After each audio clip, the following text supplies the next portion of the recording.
Alright guys, today's project. I got a tiny garage to build. This is a 20 by 20 garage, just standard 8-foot walls, a shallow 4-pitch on the roof made out of rafters, right here, which I am gonna cut on my own. No trusses on this one. Should only take me a couple days. The homeowner is flipping this house, I guess, and he does a lot of work on his own, and he's going to do the shingling. So thankfully my back doesn't have to deal with that on this one. So let's get going. I got my plates laid out. Show you real quick. These are treated bottom plates. Have corners made up right here. I always call these California corners. I don't know why. Maybe somebody knows. That's marked for a corner that's 5 inches there. From here, we go 16 on center. So that line is at 15 1/4 from here, which puts 16 on center. Everything is 16 from there on out. Again, the bottom are treated. I have all the holes drilled for the bolts. This would get galvanized nails at the bottom so they don't rust out. Top will just be regular bright nails, I think they're called. I don't know, I just call them regular nails. Here are the header packages that will be made up for window on this side, door over here. All the walls go up in sections so I can handle them. I nail them up once they're up. So let's throw these together.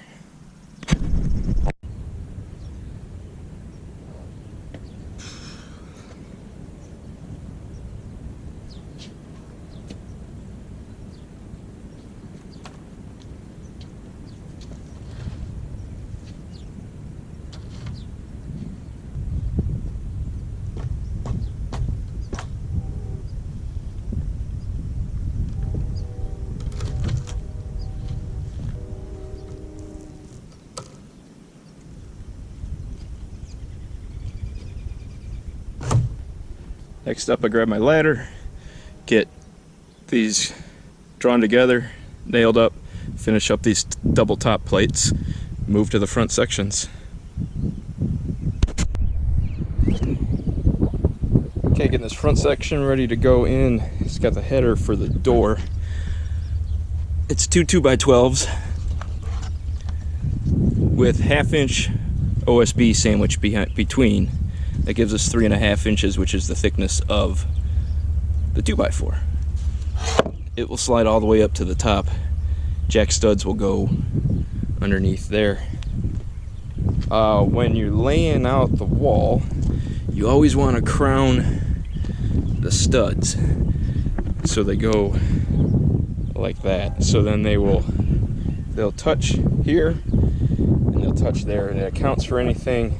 If you put them this way like a rocking horse, they'll be tippy and they won't hit at the plates.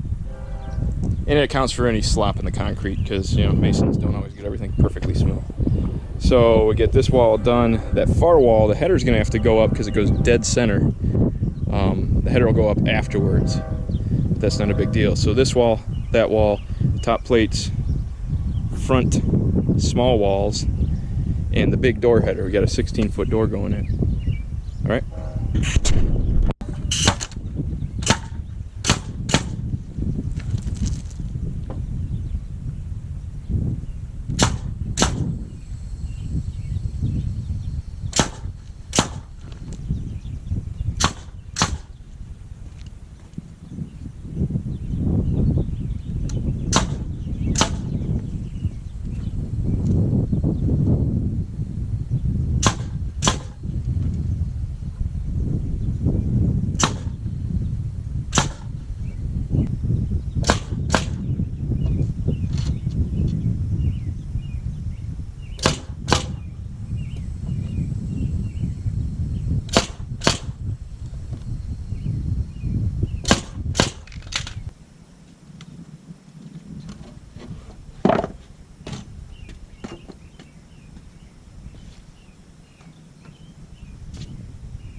Alright, first 3 walls are up.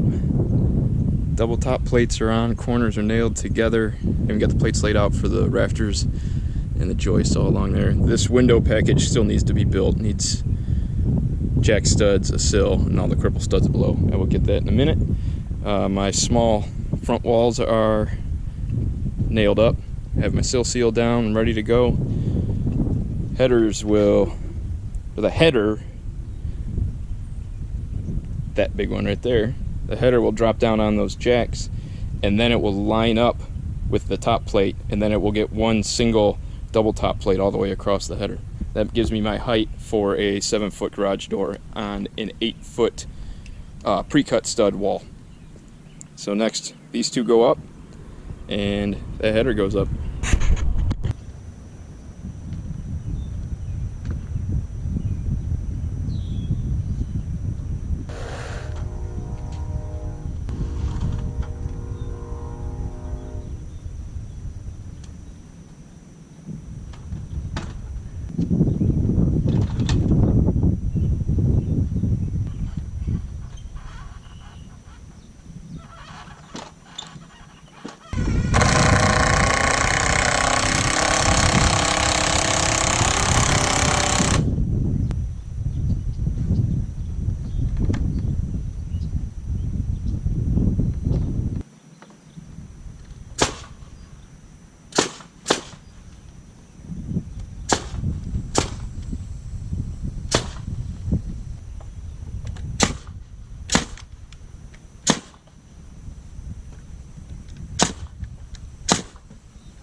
Header is in, top plates are on, window is framed. Next up, all of these nuts and washers go on, and I put it down with the impact wrench. Not that one, I've got a 3/4 impact. Those go on, then I get one big brace that will run from the center of that wall down to that plate, and that will make sure that that eave wall is straight. Then I will run all my ceiling joists, which are 4 foot on center, off of that wall to there, make sure that's straight. Then the OSB goes on the walls, and we're ready to start figuring out some roof rafters.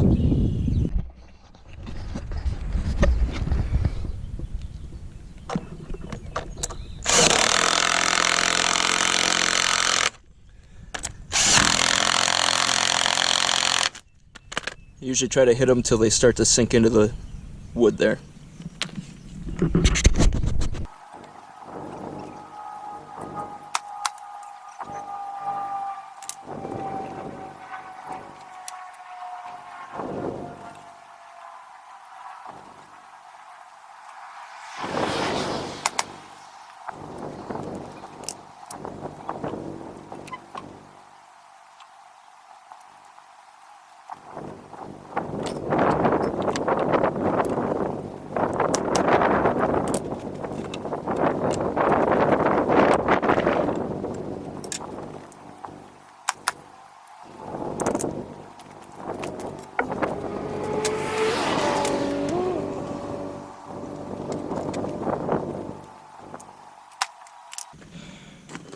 Alright, all the walls are plumbed in. That eave wall is nice and straight. Next up will be the ceiling joist. That will get this other eave wall nice and straight. It's nice to take the time and grab the best material you have to use for your eave plates. Make sure your corners are made out of good 2x4s that aren't all twisted. It allows everything to kind of fall into place properly, and it makes everything go a lot smoother. You're not fighting, moving things back and forth. Onward. Okay, the ceiling joists are in. We are completely built, braced, anchored down, plumbed in. Now I went around on the 3 big sides. I came up 48 1/4 from the bottom plate, marked a line, put a nail in, popped the chalk line, and now that will be my baseline for running my OSB. Just going to take 2 full sheets and a 4-foot sheet for each row, the bottom and the top. I have all those sheets already staged. That's next. OSB goes up, and it's onto the roof. We're doing all right. But first, I'm going to take a break and put some food in my tummy.